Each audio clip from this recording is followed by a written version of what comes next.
যার মনের মধ্যে সততা আছে, আল্লাহ পাক কোনো না কোনো দিন ইনশাআল্লাহ তাকে হেদায়েত দিবে। এটা আমরা আমাদের অভিজ্ঞতা থেকেও দেখেছি। এমন অনেক মানুষকে আমরা দেখেছি যে ড্রাগ এডিক্টেড ছিল, মিউজিক করেছে, হারাম সম্পর্কের মধ্যে ছিল, নামাজ ঠিক মতো পড়ে নাই, কিন্তু যখনই আল্লাহর কথা আলোচনা হতো দেখতাম সে খুবই শান্তভাবে মন থেকে কথা শুনছে। কথা শুনতে শুনতে শুনতে একদিন মাশাআল্লাহ এখন দেখবেন যে চিল্লা দিয়ে বেড়াচ্ছে বিভিন্ন মসজিদে। আল্লাহ হেদায়েত দিয়েছে, সব ছেড়ে দিয়েছে। এরকম মানুষের অভাব নাই কিন্তু সমাজে।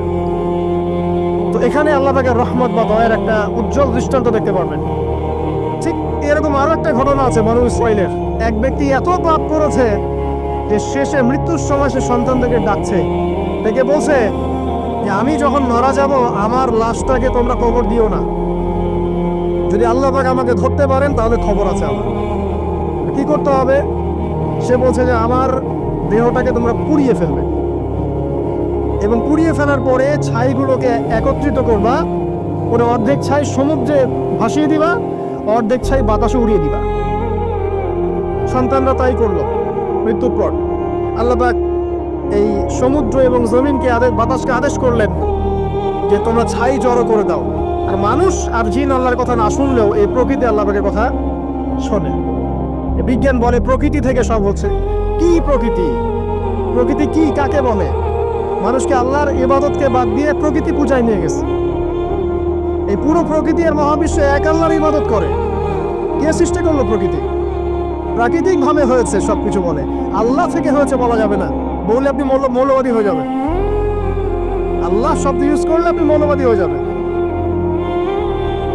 ধর্মতাত্ত্বিক শব্দগুলোকে আস্তে আস্তে উঠিয়ে দেওয়া হয়েছে। দেখবেন যুক্তি, বিজ্ঞান, দার্শনিক শব্দগুলোকে আনা হয়েছে। এটাও টেকনিক্যালি করা হয়েছে। কোন সেকুলার মিডিয়াতে আপনি দেখবেন না ইনশাআল্লাহ বলছে। ইনশাআল্লাহ প্রমাণ করবে যে আপনি আস্তিক না নাস্তিক। তো প্রকৃতিকে আল্লাহ পাক আদেশ করলেন এই সমুদ্র ছাই জড়ো করো, এই বাতাস ছাই জড়ো করো। তারা ছাই জড়ো করে দিল। এই ব্যক্তিকে বলা হচ্ছে তুমি জীবিত করে আল্লাহ পাক বলছেন তুমি যে এই কাজটা করেছিলে, লিমা ফাআলতা হাযা, তুমি এই কাজটা কেন করেছো? তখন এই ব্যক্তি উত্তর দিচ্ছে মিন খাশিয়াতিকা ইয়া রাব্বি ওয়া আনতা আ'লাম। হে আল্লাহ, আমি আমার বুঝে যা এসেছে আপনার ভয়েই আমি এই কাজটা করেছি, আর আপনি খুব ভালো করেই জানেন যে আমি আপনার ভয়ে করেছি নাকি অন্য কোনো কারণে করেছি। মানে আপনি আমার মনের কথা জানেন। আল্লাহ পাক তাকে মাফ করে দিলেন। আপনাদেরকে আমি সেই ব্যভিচারী মহিলার কথাও মনে করাই, যে ছিল একজন প্রস্টিটিউট মহিলা, পতিতা, যেটা আমরা বলি সমাজের ভাষায়। যদিও এখন নতুন শব্দ এসেছে সেক্স ওয়ার্কার বা যৌনকর্মী, এবং এগুলোকে আমরা এখন প্রমোট করছি। আমরা এখন অশ্লীলতাকে প্রমোট করছি। এই কথা বলতে আমাদের বুক কাঁপা উচিত নয় যে আমরা এখন অশ্লীলতাকে প্রমোট করছি। আমরা এখন কাপড় খোলার সংস্কৃতি থেকে যাচ্ছি। যে কাপড় খুলে দিয়েছিল ইবলিস। ইবলিস আমাদের বাবা মার কাপড় জান্নাতে খুলে দিয়েছিল, এটা কি জানেন? ফল খাওয়ার পরে এই ফল খেতে কে প্রলুব্ধ করেছে?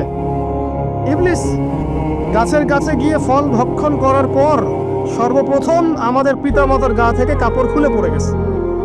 আমাদের পিতামাতাকে মহাবিশ্বে নগ্ন করে দিয়েছে ইবলিস, আর তার অনুসারীরা এই জমিনে আদম সন্তানদেরকে নগ্ন করছে এখন। অতএব এই যে একটা ট্রেন্ড এখন চলছে, দেখবেন হারাম রিলেশনশিপকে মিডিয়ার মধ্য দিয়ে প্রমোট করা হচ্ছে। মনে হয় একটা স্বাভাবিক বিষয়, কোনো বিষয় না এটা, যে কেউ জেনাই করতে পারে। জেনা পর্ন খুব নর্মাল। হালাল ভাবে যদি আপনি বিয়ে শাদী করতে চান তখন সমস্যা হচ্ছে। হালাল ভাবে যদি আপনি বিয়ে করতে চান তখন সমস্যা হচ্ছে। হারাম ভাবে আপনি যা ইচ্ছা তাই করতে পারেন, সমাজে কেউ কিছু বলছে না। এখন বলছে এগুলো স্বাধীনতা। সুবহানাল্লাহ, কোন স্বাধীনতা? স্বাধীনতা বলে কোনো শব্দ নয় মহাবিশ্বে। এই পুরো বিশ্বের সমস্ত মানুষ আল্লাহর অধীনে পরাধীন। এই বিশ্বে যত মানুষ বসবাস করছে এখন, এরা কেউই স্বাধীন নয়। না কেউ স্বাধীন ছিল, না আছে, না থাকবে। সবাই আল্লাহ পাকের দাসত্বের অধীনে পরাধীন। স্বাধীন সেই এই পৃথিবীতে যে ব্যক্তি শয়তানের তাবেদারি করে, ও নফসের তাবেদারি করে, ও তো স্বাধীন। যা ইচ্ছা তাই করতে পারি। এই যে অশ্লীলতার প্রমোটিংটা চলছে, এটাকে পারিবারিকভাবে বন্ধ করতে হবে। আল্লাহ পাক আমাদেরকে বোঝার তৌফিক দান করুন। এগুলো যত বাড়বে সমাজে মহামারী আসবে, দেখে নিয়ে মহামারী আসবে, দুর্ভিক্ষ আসবে, সমাজে এমন সব রোগ ব্যাধির জন্ম হবে যেগুলো নামও শোনে নাই মানুষ কখন, এবং সামনে ভূমিধস অপেক্ষা করছে, এগুলো আসবে। যাই হোক, ওই মহিলা, যে ব্যক্তি একজন যৌনকর্মী ছিল বা যেটা আমরা বলি ব্যভিচারিণী মহিলা ছিল, একটা কুকুরকে দেখেছে সে পানি পান করার জন্য তৃষ্ণার্ত, সে এটাতে মায়া করে দয়া করে তার মোজাটাকে নামিয়ে এই কূপ থেকে পানি উঠিয়ে কুকুরকে পান করিয়েছে। এই একটা কাজের বদৌলতে আল্লাহ রাব্বুল আলামিন এই ব্যভিচারী মহিলাকে মাফ করে জান্নাত দিয়ে দিয়েছে। হাদিস এটাও এসেছে, নবী সাল্লাল্লাহু আলাইহি ওয়াসাল্লাম বলেছেন, ইরহামু মান ফিল আরদ, তোমরা সবাই জমিনবাসীর প্রতি রহম করো। জমিনে মুসলিমই থাকতে হবে, তাদের প্রতি রহম করতে হবে এমন নয়, জমিনবাসী যারাই আছে সবার প্রতি রহম করো, জাতি ধর্ম বর্ণ নির্বিশেষে, এমনকি পশু পাখির প্রতিও দয়া করো। ইরহামু মান ফিল আরদ, জমিনে যারা আছে সবার প্রতি রহম করো। ইরহামুকুম মান ফিস সামা, যিনি আসমানে আছেন তিনি তোমাদের প্রতি রহম করবেন ইনশাআল্লাহ। ইসলাম এই কথাগুলো বলেছে 1400 বছর আগে। আজকের এই বিশ্বে, সোকল্ড এই মডার্ন বিশ্বে, যেখানে মানুষের রক্তের কোনো দাম নাই, সেখানে ইসলাম পশু পাখির অধিকার নিয়ে কথা বলেছে 1400 বছর আগে। কাদেরকে কি শেখাতে আসেন? কোরআন এবং সুন্নাহর বাইরে অভ্রান্ত সত্যের কোনো উৎস আছে? এখানে যা আছে তাই চূড়ান্ত। মানতে চাইলে মানেন, না মানতে চাইলে জাহান্নামে যান, কেউ তো বাধ্য করছে না। লাকুম দীনুকুম ওয়ালিয়া দিন। আল্লাহ পাকের রহমত দেখেন। আরেকটা ঘটনা আছে এমন, একটা বিড়ালকে বেঁধে রেখেছিল এক মহিলা, খাবার দেয় নাই, কষ্ট দিয়েছে। একটা বিড়ালকে খাবার না দিয়ে কষ্ট দেওয়ার কারণে এই মহিলাকে আল্লাহ পাক জাহান্নামে পাঠিয়েছে। এবং কত ঘটনা আছে, এই ঘটনাগুলো হাদিসের পাতায় বর্ণিত আছে। কোরআনে কি বলছে দেখুন। কোরআনের আমি কয়েকটা পয়েন্ট আপনাদেরকে খালি বলছি, এটা নিয়ে আমি সকালে ভাবছিলাম। আল্লাহ পাক আদম আলাইহিস সালামকে সৃষ্টি করেছেন, আমরা সবাই জানি। আল্লাহ পাক সূরা সাদের মধ্যে বলছেন ইবলিসকে, হে ইবলিস, তোমাকে কিসে বারণ করলো আদমকে সেজদা করতে, যে আদমকে আমি নিজের হাত দিয়ে সৃষ্টি করেছি। আল্লাহ রাব্বুল আলামিন যে আমাদেরকে এত যত্ন করে ভালোবেসে সৃষ্টি করেছেন, এটা কি আল্লাহ পাকের দয়ার নিদর্শন নয়? মহাবিশ্বের অন্য কোন মাখলুক সৃষ্টির ব্যাপারে আল্লাহ পাক বলেন নাই খালাকতু বিয়াদাই, আমি নিজ হাতে তাকে সৃষ্টি করেছি। শুধু সৃষ্টি নয়, সৃষ্টি করার পর আল্লাহ পাক তাকে সমস্ত নাম শিক্ষা দিয়েছেন। এই যে জ্ঞান শিক্ষা দেওয়া, জ্ঞান, এটা আল্লাহ পাকের সবচেয়ে বড় নিদর্শনগুলোর মধ্যে অন্যতম। এবং আল্লাহ পাকের সবচেয়ে বড় দয়া, আমার মত এটা, মানব জাতির উপরে আল্লাহ পাকের সবচেয়ে বড় দয়াটা হচ্ছে কি জানেন? আল্লাহ পাক আমাদেরকে জ্ঞান শিক্ষা দিয়েছেন, ওহী নাজিল করেছেন। এটা সব কিছুর ঊর্ধ্বে। কারণ আপনি তওবা করবেন, জ্ঞান লাগবে। নামাজ পড়বেন, জ্ঞান লাগবে। রোজা রাখবেন, জ্ঞান লাগবে। যাকাত দিবেন, ইলম লাগবে। আপনি দিনের যে কোনো আমল করেন, ইলম লাগবে। জান্নাত জাহান্নামের পথ খুঁজে পেতে হলে ইলম লাগবে। দেশ চালাবেন, ইলম লাগবে। অর্থনীতি চালাবেন, ইলম লাগবে। ইলম ছাড়া কিছু নাই, ইলমের উপরে কিচ্ছু নাই। এই ইলমটা আল্লাহ পাক কাকে শিক্ষা দিয়েছেন? আদম আলাইহিস সালামকে। আমরা তো শিখেছি সমাজ বিজ্ঞান বইগুলোতে যে আমাদের পূর্বপুরুষরা নাকি গুহায় থাকতো, আর গাছের ছাল পাতা খেয়ে থাকতো, তাই না? লতা পাতা খেয়ে থাকতো, গাছের ছাল পাতা খেয়ে থাকতো, পোশাক পরতো আর কি। বোগাস, দাওয়া, মিথ্যা কথা। আল্লাহ রাব্বুল আলামিন সূরা বাকারা এবং সূরা আরাফ পড়ে দেখেন, আল্লাহ পাক বলছেন যে আদম আলাইহিস সালামকে আল্লাহ পাক সমস্ত নাম জ্ঞান শিক্ষা দিয়েছেন। মহাবিশ্বের যে প্রয়োজনীয় জ্ঞানগুলো আছে সেগুলো আল্লাহ পাক আদমকে শিখিয়েছেন আলাইহিস সালাম। ওয়াল্লামা আদামাল আসমাআ কুল্লাহা, আল্লাহ পাক আদমকে সমস্ত নাম শিক্ষা দিয়েছেন। আমাদের পিতা মাতারা মূর্খ ছিলেন না, তারা সৃষ্টি থেকেই জ্ঞানী ছিলেন। আদম আলাইহিস সালামের পারমাণবিক বোম বানানোর কোনো প্রয়োজন ছিল না, ছিল? পারেন নাই। আপনার মধ্যে এই জ্ঞানটা আসছে কিভাবে? বাই ডিএনএ আপনি জ্ঞান পাচ্ছেন, কারণ আমরা আদম সন্তান। অনেক জ্ঞান আমাদের ভিতরেই আছে, এগুলো চর্চার মধ্য দিয়ে, গবেষণার মধ্য দিয়ে প্রস্ফুটিত হয় মাত্র। জ্ঞান ভিতরে আছে আমাদের, আমাদের পিতাকে জ্ঞানী করে পাঠানো হয়েছে। এই জ্ঞান শিক্ষা দেওয়াটা হচ্ছে আল্লাহ পাকের সবচেয়ে বড় দয়াগুলোর মধ্যে একটা। গ্রহণ করেছেন। শুধু তাই নয়, আদম আলাইহিস সালামকে এমন জ্ঞান শিক্ষা দিয়েছেন যে জ্ঞান ফেরেশতারা পর্যন্ত জানতো না। এটা কি দয়া নয়? এটা কি আদম সন্তানের প্রতি ভালোবাসা নয়? তারপরে সেজদা করিয়েছেন।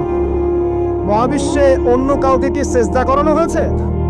কোরআনে কি এমন কোনো দলিল আছে যে আদম আলাইহিস সালাম ছাড়া অন্য কাউকে সব ফেরেশতারা সেজদা করেছেন?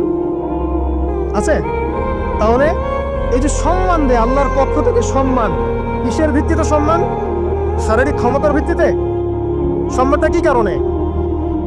জ্ঞানের কারণে, ইলমের কারণে, জ্ঞানের কারণে সম্মান। এই সম্মান দেওয়াটা কি আল্লাহ পাকের রহমত এবং দয়ার নিদর্শন নয়? অতএব সম্মান পেতে হলে, আল্লাহর রহমত পেতে হলে সেই জ্ঞানের চর্চায় আবার ফিরে আসতে হবে। আপনি যদি আজও সেই ওহির জ্ঞানের চর্চা করেন, আল্লাহ পাক এই পৃথিবীবাসীর বুকের মধ্যে আপনার জন্য সম্মান পয়দা করে দিবেন ইনশাআল্লাহ। দেখেন, ওই সেই জ্ঞানে যদি আপনি এখনো চর্চা করেন, আজও আপনি সম্মানিত হবেন ইনশাআল্লাহ। ব্যক্তি চর্চা করলে ব্যক্তি সম্মানিত হবে, একটা পরিবার চর্চা করলে ওই পরিবার সম্মানিত হবে, একটা সমাজ যদি চর্চা করে সেই ওহির জ্ঞান, ওই সমাজ সম্মানিত হবে। একটা দেশে যদি আপনি ওই ওহিভিত্তিক জ্ঞান ছড়িয়ে দেন, পুরো দেশকে আল্লাহ পাক সম্মানিত করবে ইনশাআল্লাহ, পুরো জাতিকে সম্মানিত করবে ইনশাআল্লাহ। আরো সামনে যান, এই যে আদম এবং হাওয়া আলাইহিস সালাম গাছের কাছে চলে গেলেন, ফল খেয়ে ফেললেন, কারণ আমরা আদম সন্তান, ভুল করি। আল্লাহ পাক সাথে সাথেই বহিষ্কার করে দিয়েছেন? না, আল্লাহ পাক তওবা করার জন্য কালিমা শিখিয়ে দিয়েছেন। সুবহানাল্লাহ, তাদের কালিমা জানা ছিল না। আল্লাহ পাক বলছেন ফাতালাক্কা আদম মির রাব্বিহি কালিমাত। আল্লাহ পাকের কাছ থেকে আদম আলাইহিস সালাম কিছু বাক্য শিখে নিলেন, যেই বাক্য দিয়ে ফাতাবা আলাইহি, সে আল্লাহর কাছে তওবা করল। কোন সেই বাক্য?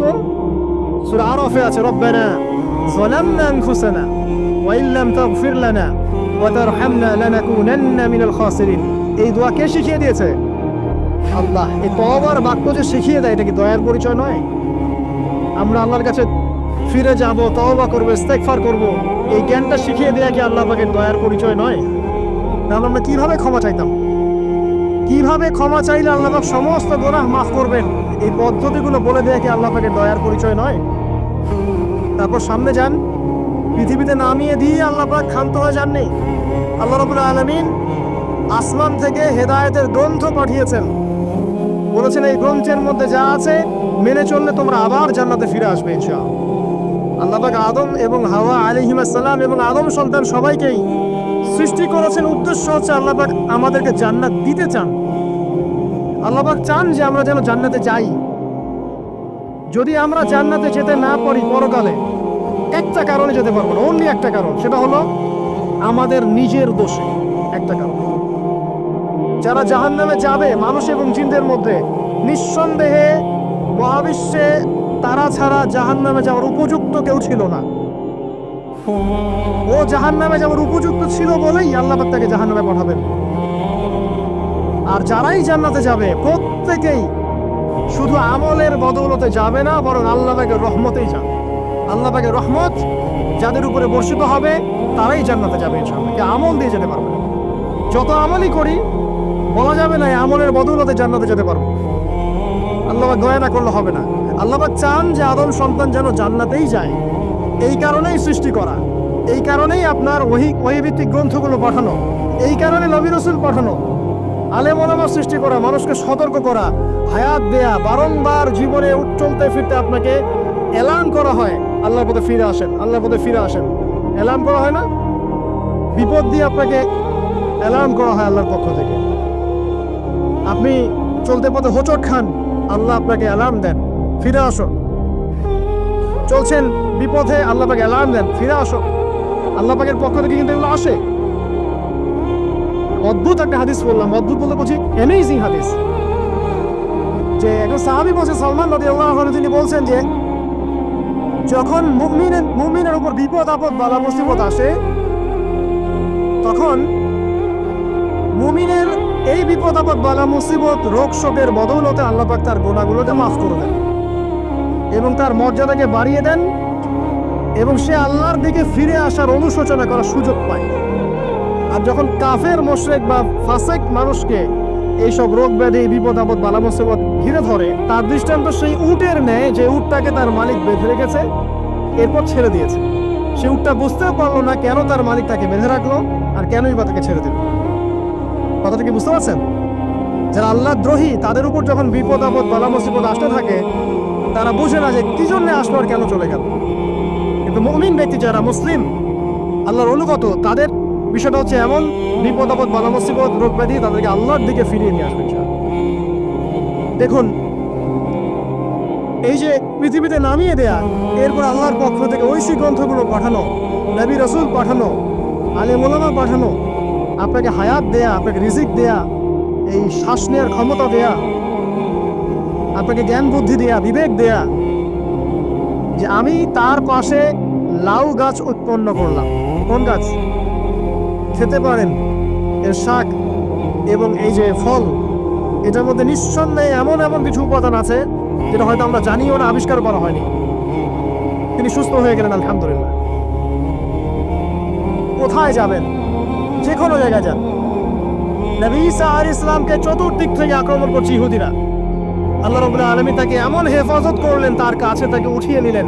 এটা কি দয়ার পরিচয় নয়? এই যে একটু আগে তেলাওয়াত করলো শুরুর আগে নবী মুসা আলাইহিস সালামের ঘটনা। বনু ইসরাইল একটার পর একটা অবাধ্যতা করেই গেছে।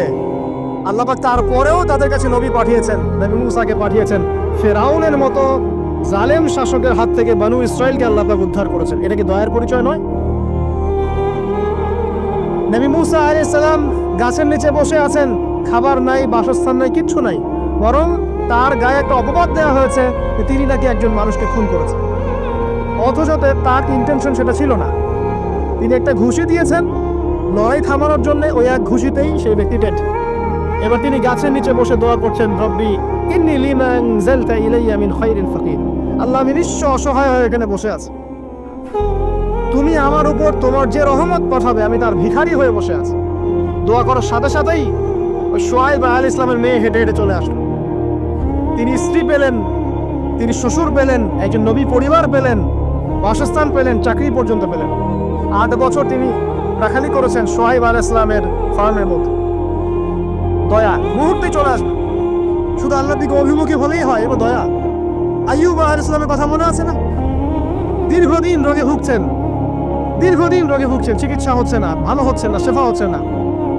এখানে যারা আধ্যাত্মিকত্ব নিয়ে পড়াশোনা করেন, লেখালেখি করেন, তারা বলেছেন তাদের কিছু কিছু কিতাবের মধ্যে, রোগটা যখন এমন একটা পর্যায়ে চলে আসলো যে তিনি জিহ্বাটা নড়াতে পারছেন না, কারণ তিনি আল্লাহ পাকের জিকির করতে প্রচন্ড ভালোবাসতেন। এক পর্যায়ে রোগটা এমন একটা জায়গায় চলে আসলো যে জিহ্বাটা তিনি নড়াতে কষ্ট হচ্ছে। তখন গিয়ে তিনি বলছেন, রব্বি আন্নী মাসসানি ইয়াদুররু ওয়া আনতা আরহামুর রাহিমিন। হে আল্লাহ, আমাকে কষ্ট স্পর্শ করেছে, আর তুমি তো ক্ষমাকারী এবং রহমকারীদের মধ্যে সর্বশ্রেষ্ঠ রহমকারী। আমি জিকির করতে পর্যন্ত পারছি না, আল্লাহ আমার রোগটা শেফা দিয়ে দাও। বলার সাথে সাথে আল্লাহ রাব্বুল আলামিন প্রস্রবণ ঝর্ণা তৈরি করলেন, এখানে গোসল করো, শেফা হয়ে গেল। এগুলো কি রহমতের পরিচয় নয়? এখানে এক্সরের স্কলার এমনও বলেছেন, আজকে আমরা যারা বাহ্যিক সৌন্দর্য নিয়ে বেশি গর্ব করি আর কি, আত্মিক সৌন্দর্যের চাইতে বাহ্যিক সৌন্দর্য নিয়ে যারা বেশি গর্ব করি, যদি আল্লাহ পাক আমাদের পোশাকটাকে পরিবর্তন করে দেন, আত্মাটাকে দেহের পোশাক দেন আর দেহটাকে আত্মার পোশাক বানায় দেন, তাহলে দুর্গন্ধে কি আমাদের সামনে আসতে যাবে না। কথা মনে বুঝতে পারছেন না? আইয়ুব আলাইহিস সালামের আত্মাটা ছিল পবিত্র, পরিশুদ্ধ, তার দেহের মধ্যে রোগ হয়েছিল। আর এই পুরো বিশ্বের ম্যাক্সিমাম লোকের মানুষের রোগ এখন আত্মায়, দেহে নয়। আবার বলছি, হয়তো বুঝতে পারছেন না। আইয়ুব আলাইহিস সালামের রোগটা হয়েছিল দেহে, বাইরে। তার আত্মা ছিল পবিত্র, পরিশুদ্ধ আত্মা। দেহের রোগের একটা পর্যায়ে যখন জিহ্বাটায় ইফেক্ট হলো, তখন জিকির করতে তার কষ্ট হচ্ছে, তখন তিনি দোয়া করছেন, আল্লাহ আমার এই রোগটাকে শেফা দিয়ে দাও। আর এখনকার পুরো জেনারেশন এই সভ্যতার রোগ হচ্ছে ভিতরে, আত্মায়। দেহের রোগের চাইতে এদের আত্মার রোগটা বেশি। এখন এই আত্মাটাকে যদি দেহ বানিয়ে দেওয়া হয় আর দেহটাকে আত্মার পোশাক পরিয়ে দেওয়া হয়, দুর্গন্ধে কেউ সামনে আসতে চাবে না। তাই আইয়ুব আলাইহিস সালামের সেই দোয়া এখন আমাদের বেশি করা উচিত। রব্বি আন্নী মাসসানি ইয়াদুররু ওয়া আনতা আরহামুর রাহিমিন। আল্লাহ, আমাদের আত্মায় রোগ এসেছে, এটাকে তুমি শেফা দাও। দেহের রোগ লেস ইম্পর্টেন্ট, আত্মার রোগটা বেশি ইম্পর্টেন্ট। এরকম নিদর্শন কোরআনের পাতায় পাতায় ছড়িয়ে আছে। আসহাবুল কাহফ পুরো সমাজ ওদেরকে মেনে নিচ্ছে না, গুহায় চলে গেলেন, ঘুম পাড়িয়ে দিলেন আল্লাহ পাক। 309 বছর, কত বছর? 309 বছর একটা দোয়ার বদৌলতে তারা বলেছিল রব্বানা আতিনা মিন লাদুনকা রাহমা ওয়া হাইয়্ লানা মিন আমরিনা রাশাদা। আল্লাহ পাক শুধু ঘুম পাড়িয়ে রাখলেন না, তাদের মধ্য দিয়ে আল্লাহ পাক পুরো একটা সভ্যতাকে হেদায়েত করে দিলেন। আলহামদুলিল্লাহ। যে সভ্যতা বিশ্বাস করতো না যে পরকাল বলে কিছু আছে, দাকিয়ানুস বাদশার সেই জুলুম থেকে আল্লাহ পাক এই 10 জন বা 9 জন যুবককে বাঁচালেন, ওদেরকে কিয়ামত পর্যন্ত কোরআনের পাতায় স্থান দিলেন, নিদর্শন বানালেন এবং তাদের মধ্য দিয়ে একটা পুরো সভ্যতাকে হেদায়েত দিলেন। সুবহানাল্লাহ। যেখানে যাবেন এই নিদর্শন। আর কার কথা বলবো? যুলকারনাইন, মনে আছে? কোন সূরা আছে যুলকারনাইনের কথা? সূরা কাহফ। আল্লাহ পাক তাকে এমন রহমত করেছিলেন যে মাশরিক মাগরিব মানে পূর্ব পশ্চিম পর্যন্ত তাকে রাজত্ব দিয়ে দিয়েছে। আজকে তো আমরা এই সামান্য একটু ক্ষমতা পেলেই আমাদের কেউ চেনে না, গায়ে হাতই দেওয়া যায় না, ঠিক আছে? মানে তখন সে নিজেকে মনে করে যে সে এই পৃথিবীর সবকিছু, বাকি মানুষ আর মানুষ না। ক্ষণস্থায়ী সামান্য একটু ক্ষমতা দিয়ে দেখবেন আমাদের অবস্থা খারাপ। প্রত্যেকের ধর্মতাত্ত্বিক ক্ষেত্রেও যদি কাউকে আপনি ক্ষমতা দেওয়ার আলেম মনে করেন, দেখবেন অহংকারে বাঁচতেছে না। কারো একটু পপুলারিটি হয়ে গেছে, দেখবেন অহংকারে বাঁচতেছে। আইওয়াস শোডাউনের জামানা তো এটা, যে যত পারে মানুষকে দেখাতে পারলে বাঁচে। কাজ হবে 5%, 95% হচ্ছে আইওয়াস। যে কোনো জায়গায়, ধর্মতাত্ত্বিক জায়গা বলেন, social, economical, political, world affairs, কাউকে যদি আল্লাহ পাক জাররা পরিমাণ একটু ক্ষমতা দিয়ে দিয়েছেন, বাস তাকে আর চলে যায় না। যুলকারনাইনকে আল্লাহ পাক আলাইহিস সালাম মাশরিক মাগরিবের ক্ষমতা দিয়েছিলেন। এত দাপট ছিল তার, যেদিকে সেনাবাহিনী নিয়ে যেতেন সেদিকে বিজয় করতে পারতেন। পড়ে দেখেন। আর এই ব্যক্তি কিন্তু আলেকজান্ডার দ্য গ্রেট নয়। পশ্চিমারা এখানে আবার একটা ষড়যন্ত্র করেছে, তারা বলে এই ব্যক্তি ছিল আলেকজান্ডার দ্য গ্রেট। এটা ভুয়া কথা। তিনি একজন আল্লাহ পাকের বড় ওলি ছিলেন অথবা নবী ছিলেন। কি ছিলেন আল্লাহ পাক এটা কোরআনে বলেননি, স্পষ্ট করেন নাই। আমরা ধরে নিচ্ছি আল্লাহ পাকের তিনি একজন শুকরগুজার বান্দা ছিলেন। তাকে একটা কওম বলছে যারা পাহাড়ের মাঝখানে থাকতো, ইয়া যুলকারনাইন, হে যুলকারনাইন, ইন্না ইয়াজুজ ওয়া মাজুজ মুফসিদুনা ফিল আরদ। ইয়াজুজ আর মাজুজের সভ্যতা জমিনে ফাসাদ সৃষ্টি করছে। ফাহাল নাজআলু লাকা খারাজান আলা আন তাজআলা বাইনানা ওয়া বাইনাহুম সাদ্দা। আমরা কি তোমাকে একটু ট্যাক্স দিব, খাজনা দিব, যে খাজনার বদৌলতে তুমি একটা প্রাচীর নির্মাণ করে দিবে, যে প্রাচীর নির্মাণ করলে ওরা আর আমাদের কাছে আসতে পারবে না। তখন এই প্রতাপশালী বাদশার স্টেটমেন্ট হচ্ছে এই, ক্বালা মা মাক্কান্নি ফীহি রাব্বি খায়র। আল্লাহ আমাকে যা দিয়েছেন তার পক্ষ থেকে এটা যথেষ্ট, তোমাদের এসব ট্যাক্সের দরকার নেই আমার। আল্লাহ পাকের রহমত দেখেন। ঠিক খিজির আলাইহিস সালামকে দেখবেন, 3টা ঘটনা মনে আছে না? নৌকা ফুটা করা, বাচ্চাকে হত্যা করা, আর হচ্ছে কি ওই যে কি দেয়াল নির্মাণ করা। সূরা কাহফ আজকে বাসায় গিয়ে পড়েন। তাকে আল্লাহ পাক ভবিষ্যতের জ্ঞান দেখাচ্ছেন, ভবিষ্যতে কি হবে, যে জ্ঞানটা মূসা আলাইহিস সালামকে আল্লাহ পাক দেখাচ্ছেন না। মূসা আলাইহিস সালাম বলছেন কেন নৌকা ফুটা করলেন, কেন বাচ্চাকে হত্যা করলেন, কেন এই প্রাচীর নির্মাণ করলেন। আর খিদির আলাইহিস সালাম বলছেন যে জ্ঞান আল্লাহ তোমাকে দেন নাই তা আল্লাহ পাক আমাকে দিয়েছেন। আমি এই কারণে নৌকা ফুটা করছি, কারণ নৌকা ফুটা না করলে ভবিষ্যতে এই নৌকাটা সিজ করা হবে, ছিনতাই করা হবে। বাচ্চাটাকে হত্যা করেছে এই কারণে, এই বাচ্চা বড় হলে বড় কাফের হতো। দেয়াল নির্মাণ করেছে এই কারণে, এই দেয়ালের নিচে এই বাচ্চাদের এতিম 2 বাচ্চার গুপ্তধন রাখা আছে, ওর বাবা মা রেখেছে। এটা তুমি জানো না, আমি জানি। এটা জানার পরে তিনি অহংকার করছেন না, তিনি বলছেন রাহমাতাম মির রাব্বি, এই জিনিসটা আমার রবের রহমত, আমার প্রতি দয়া। 2 শ্রেণীর মানুষ আপনি পাবেন। এক, যারা তাদের স্ট্যাটাস, প্রতিপত্তি, জ্ঞান এসবের অহংকার প্রদর্শন করবে। আর এক শ্রেণী যারা এগুলো আছে, যাদের এগুলো আছে, বাট তারা বলবে এগুলো হাযা মিন ফাদলি রাব্বি, এগুলো আমার রবের রহমত। এখানে সফল 2য় শ্রেণীর মানুষ, 1ম শ্রেণীর নয়। ইউসুফের কথা মনে আছে? আলাইহিস সালাম কুয়ায় ছিলেন, কুয়া থেকে জেলে, কুয়া থেকে রাজপ্রাসাদে, সেখান থেকে জেলখানায়। জেলখানার একটা মানুষ যে পরবর্তীতে মিশরের শাসক হবে, কেউ কি ভেবেছিল? কেউ ভেবেছিল? ওই সময় কেউই হবে নাই। কিন্তু ওই মানুষটাকে আল্লাহ রাব্বুল আলামিন মিশরের রাজত্ব দিয়েছেন, যার মধ্য দিয়ে আল্লাহ পাক হাজার হাজার লক্ষ লক্ষ মানুষকে দুর্ভিক্ষের হাত থেকে বাঁচিয়েছেন।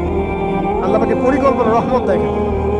প্রত্যেক আম্বিয়া কেরামের জীবনী পড়ে দেখেন, এরকম রহমতের অসংখ্য নিদর্শন কোরআনে এবং হাদিসে আছে। এখন শেষ করার আগে এটা বলতে থাকলে অনেক সময় চলে যাবে, আসলে নামাজের সময় চলে যাবে, আমরা শেষ করছি। আমরা আসলে এখন যদি আল্লাহর রহমত পেতে চাই এবং আমাদের জীবনটাকে আল্লাহ পাকের আনুগত্যে, দাসত্বে, অহংকার মুক্তভাবে তওবা ইস্তেগফারের মধ্যে দিয়ে কাটাতে চাই, তাহলে আসলে কি কি পয়েন্টস আমাদের কাজ করা দরকার, জাস্ট পয়েন্টসগুলো বলছি। 1 নম্বর হচ্ছে জ্ঞান অর্জন করতে হবে। যে জ্ঞান আল্লাহ পাক আদম আলাইহিস সালামকে শিখিয়েছেন, ওই জ্ঞান চর্চা যদি আমরা বাড়াই, কোরআন সুন্নাহ ওহির জ্ঞানের চর্চা যদি আমরা বাড়াই, ইনশাআল্লাহ লাগবে না, আমি 5 মিনিট শেষ করছি। ওহির জ্ঞানের চর্চা যদি আমরা বাড়িয়ে দেই, দেখবেন ইনশাআল্লাহ আল্লাহ পাক আপনার সম্মান, আপনার রিজিক, আপনার প্রতি করুণা, দয়া, মায়া, মহব্বত সব বাড়িয়ে দেবে ইনশাআল্লাহ। এটা প্রথম পয়েন্ট। প্রিয় ভাইয়েরা, যারা আজকে লেকচার শুনছেন, যারা পরবর্তীতে অনলাইনে শুনবেন, ওহির জ্ঞানের চর্চা। আমি বলছি না আপনি ডাক্তার হবেন না, ইঞ্জিনিয়ার হবেন না, জেনারেল লাইনে পড়বেন, এই কথা আমি বলতে যাবো না কখনো। আমি জানি, আর কেউ বলুক না বলুক, অ্যাটলিস্ট আমি জানি এই ওয়ার্ল্ডকে ডিল করতে হলে বর্তমান এইসব আধুনিক জ্ঞানের কোনো বিকল্প নাই। কিন্তু এই জ্ঞানটার সাথে কোরআন সুন্নাহর জ্ঞান থাকতেই হবে। যেমন এই দুইটা জ্ঞান একত্রিত হবে, ইনশাল্লাহ এই জাতিকে ঠেকানোর কেউ থাকবে না ইনশাল্লাহ। এই সহজ সরল কথাটা আমরা বোঝাতে ব্যর্থ হচ্ছি, অথবা কিছু মানুষ ইন্টেনশনালি এটাকে ঘুরিয়ে ফিরে উল্টা ব্যাখ্যা করছে। আর হ্যাঁ, এটা স্বীকার করছি, কিছু মানুষ আছে, কিছু ব্যাকডেটেড থিঙ্কিংস আছে আমাদের মধ্যে, যে আমরা আধুনিক শিক্ষাটাকে অনেক সময় গুরুত্ব দিচ্ছি না। এটা ঠিক নয়, এটা আমার মত। পরিবেশ বজায় রেখে, ইসলামী পরিবেশ বজায় রেখে আধুনিক শিক্ষায় শিক্ষিত হতে কোনো সমস্যা আছে? আর আধুনিকের শিক্ষাগুলো অনইসলামিক শিক্ষা নয়। আপনি যে কোনো এডুকেশনের বেসে যান, ম্যাথামেটিক্সে যাবেন, অ্যালজেব্রায় যাবেন, আপনি কেমিস্ট্রিতে যাবেন, ফিজিক্সে যাবেন, বায়োকেমিস্ট্রি যাবেন, জ্যোতির্বিজ্ঞানে যাবেন, মেডিকেল সায়েন্স, প্রত্যেকটাতে দেখেন মুসলিমদেরকে খুঁজে পাবেন আপনি। প্রত্যেকটা গোড়াপত্তন গিয়ে আপনি দেখবেন মুসলিমদের হাতেই হয়েছে। আব্বাসীয় খেলাফত যখন ছিল, তখন এই বাগদাদ ছিল জ্ঞানের রাজধানী। ওইরকম লাইব্রেরি কি বিশ্বে আর কখনো হয়েছে? এখন আমরা মনে করছি জ্ঞানের লাইব্রেরি মনে হয়, জ্ঞানের রাজধানী মনে হয় ব্রিটেন, হার্ভার্ড, কেমব্রিজ, অক্সফোর্ড। এটা কবে এসেছে ইতিহাসে? ইতিহাস কি 100 বছরের? হাজার হাজার বছর চলে গেছে। হিস্ট্রি পড়েন। এখানে আমার কথা হচ্ছে একদম ক্লিয়ার, নিট অ্যান্ড ক্লিয়ার, যে আমাদেরকে উভয় দিকের জ্ঞানই অর্জন করতে হবে, বোধ কোরআন সুন্নাহ এবং আধুনিক জ্ঞান। এই দুটো জ্ঞান যখন আপনি একত্রিত করবেন, ইনশাআল্লাহ দেখবেন আল্লাহ চাইতো কোরআন এবং সুন্নাহকে হাতে নিয়ে এই বিশ্বের চ্যালেঞ্জগুলোকে ফেস করা যাবে ইনশাআল্লাহ। আল্লাহ পাক তৌফিক দান করে দেবেন।